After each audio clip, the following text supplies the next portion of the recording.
How's it going, everybody? Thank you for watching another video. Welcome back to part 2 of 3 reasons why your coffee might suck.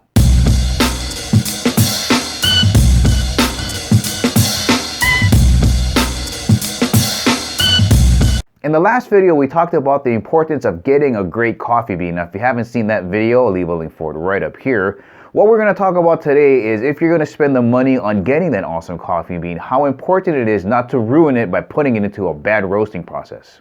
Now, to begin with, if you're spending that money on premium coffee beans, you really don't want to roast it too dark, like let's say French roast, because what you're essentially doing is roasting all of that beautiful inherent taste that you're getting from that region. So you want to keep it on the light to medium side.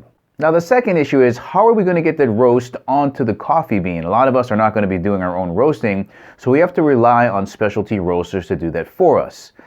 And unfortunately, a lot of them are using outdated drum roasters. Now, these roasters are very similar to a clothes dryer. There's a drum and it's spinning around like this. There's some hot air being blown in, and the coffee beans are roasted by touching the hot steel and the hot air that's blowing through there. And as you can imagine, all of those coffee beans tumbling around in that roaster, it can lead to a huge amount of inconsistencies in a batch. So what are we going to do as non-roasting coffee bean individuals to overcome this problem? The most important thing is call into the coffee roaster you're looking at and figure out what type of roasters they're using. If they are using an old school drum roaster, ask them if they're using smaller batches to help them control the roasting process. And number 2, there are drum roasters that connect to a computer that have awesome software that really help roasters dial down that roasting process. And of course, number 3, you can always try to find a coffee roaster that's using fluid bed roasters to roast their coffee.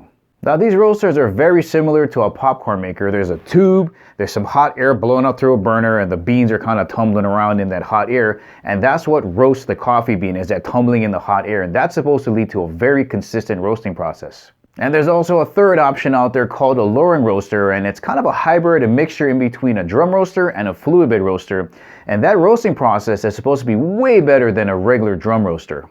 So step 1, get that awesome coffee bean. Step 2, make sure you put the proper roast on it. And step 3, make sure you come back here to check out the final part of why your coffee sucks. We're going to be talking about coffee extraction. Guys, thank you for watching. I'll catch you in the next video.